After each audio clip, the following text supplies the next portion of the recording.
मोदी जी की सरकार ने और केंद्र सरकार ने कोई मदद नहीं की, बल्कि जो आना था वो भी रुका हुआ है। तो उनकी नीयत पहचाने जनता और हमारी नीयत पहचाने और ये देखे कि यहाँ पे एक अच्छी ईमानदार सरकार आप लोग लाए हो। इसी तरह से देश में भी, केंद्र में भी। आप देख रहे हैं नेक्स्ट 2 न्यूज हिमाचल। हमारे प्रधानमंत्री चुनाव के समय आकर न आपकी आपदा की बात करते हैं, न बेरोजगारी की, न महंगाई की, न आपकी समस्याओं की, न आपके पेंशन की। इनकी बातें नहीं होती हैं। सिर्फ धर्म के आधार पर आपसे वोट मांगा जाता है और जो बातें होती हैं वो पूरी तरह से फिजूल की बातें। कभी कहेंगे कि आपकी अगर 2 भैंसें हैं तो कांग्रेस पार्टी एक भैंस चुरा लेगी। कभी कहेंगे कि आपके मंगलसूत्र को घरों से निकालने के लिए एक एक्सरे मशीन लाई है कांग्रेस पार्टी ने। ये और कैसी राजनीति है कि जब जनता संकट में है तब आप आते नहीं हैं, जब चुनाव का समय होता है तो आप धर्म की बात करके वोट लेने का प्रयास करते हैं, और पूरे समय आपका सिर्फ एक ही प्रयास रहता है कि किसी न किसी तरह से हमें सत्ता में रहना है। सरकार चुनी गई, यहाँ आपने चुनी, किसी ने थोपी नहीं आप पे। एक चुनाव था, चुनाव में आपने कांग्रेस की सरकार चाहते हैं, आपने सरकार चुनी। क्या होता है जैसे ही आपदा खत्म होती है, ये दूसरी घटना है जिसके बारे में मैं बात कर रही हूं। एक और घटना घटती है। आपदा के कुछ ही महीनों बाद भाजपा का पूरा प्रयास, प्रधानमंत्री जी, अमित शाह जी, सबका प्रयास हो जाता है कि हम इस सरकार को गिराएंगे। कैसे गिराएंगे? क्या एक चुनाव करके गिरा रहे हैं? लोकतंत्र के तहत गिरा रहे हैं? नहीं, धन बल पे गिराएंगे।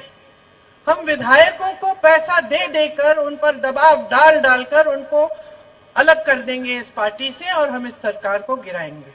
किसी को 50 करोड़ दे रहे हैं, किसी को 100 करोड़ दे रहे हैं।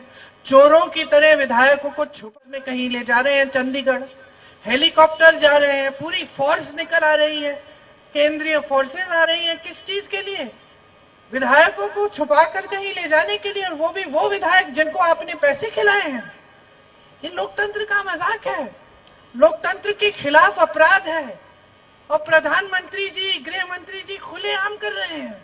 मीडिया जो आज पूरी तरह से खरबपतियों ने खरीद रखी है, कह रहे कि वाह वाह वाह वाह, कोई सवाल ही नहीं उठा रहा है। बहनों और भाइयों, कोई सवाल ही नहीं उठा रहा है। कोई कह नहीं रहा है कि ये गलत हो रहा है। हमारी सरकार होती थी तो छोटी सी चीज हो जाती थी, पूरी मीडिया भड़क जाती थी। और अच्छा है, अच्छा है, जागरूक मीडिया, जागरूक जनता लोकतंत्र के लिए अच्छा होता है। नेताओं को भी पटरी पे रखते हैं, नेताओं की भी फिर आदत खराब नहीं होती। नेता भी जानता है कि मैं जवाबदेह हूं, कुछ गड़बड़ करूंगा तो जनता पूछेगी, मीडिया पूछेगी। लेकिन आज ये यहां से, हिमाचल की धरती से आपने कितने नौजवान हमारे सरहद पे भेजे, कितने आपके बेटे शहीद हुए इस देश के लिए। उनका लहू इस देश की धरती में है, सींचा है इस देश की धरती को उनके खून ने, उनके पसीने ने। और आज मोदी जी की सरकार अग्निवीर जैसी स्कीम लाती है, जहां बेरोजगारी पहले से फैली है, जहां पे आप अपने बच्चों को सरहद पे भेजते हैं, आपके दिल में देशभक्ति की भावना होती है, उन बच्चों के दिल में देशभक्ति की भावना होती है कि कुछ हो जाए तो देश के लिए होगा, मैं जान देने के लिए तैयार हूं। और वो बच्चा, उसका क्या भविष्य बना दिया कि 4 सालों के लिए वो सेना में भर्ती होगा और 4 साल बाद वापस आएगा, बेरोजगार हो जाएगा, शहीद हो गया, तो उसके माँ बाप को शहादत का पेंशन भी नहीं मिलेगा, उसको शहीद का दर्जा ही नहीं मिलेगा। और किसी बड़े अफसर का बेटा अगर जाता है, शहीद होता है, तो उसको मिलेगा। तो इन्होंने पेंशन में भी भेदभाव किया है, गरीबों के लिए अलग, अमीर अफसरों के लिए अलग।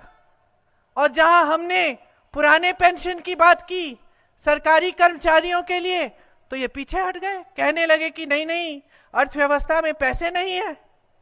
यहां हिमाचल की सरकार ने उन पुराना पेंशन दिलवाया, शुरू किया ये काम, और वहां केंद्र की सरकार से जो पैसे भेजने पड़ते हैं वो रुकवा लिए ताकि यहां लागू ना हो पाए। तो परिस्थितियां क्या है कि नौजवान बेरोजगार है, आप स्कीम रोजगार के लिए नहीं ला रहे हैं।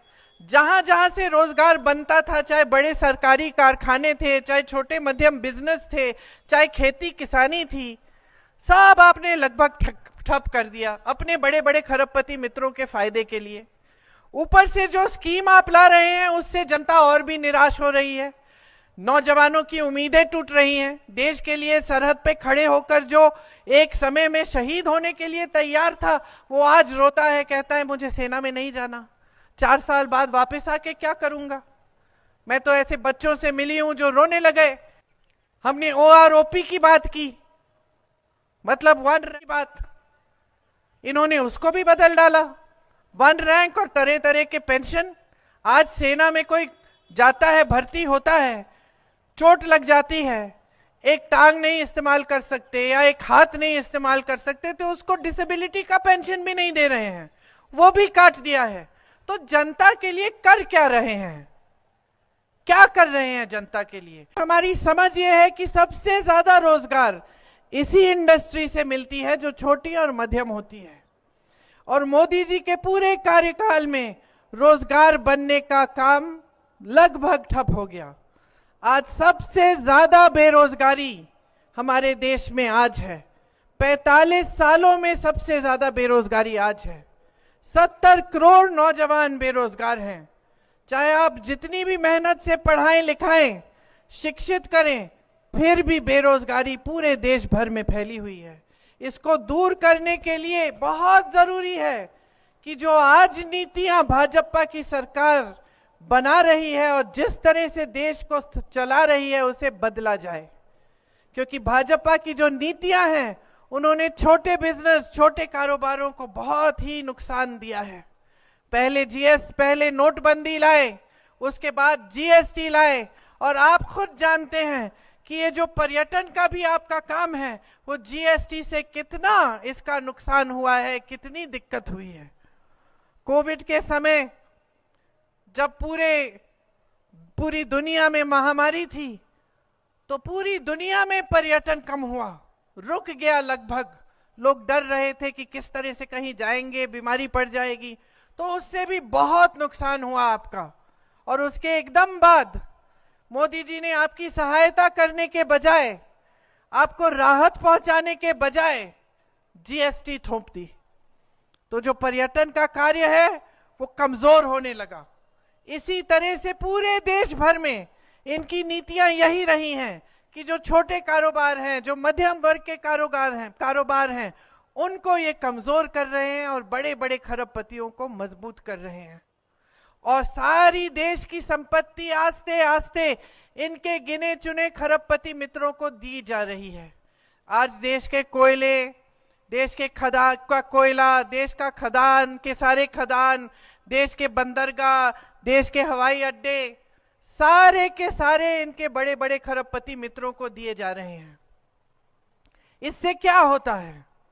देश का बहुत नुकसान होता है, क्योंकि खरबपति जो हैं वो आगे बढ़ते हैं, लेकिन यही ऐसे बड़े संस्थान थे, सरकारी कारखाने थे, जिससे जनता को रोजगार मिलता था। और इनको कमजोर करके जनता को कमजोर किया, रोजगार को कमजोर किया।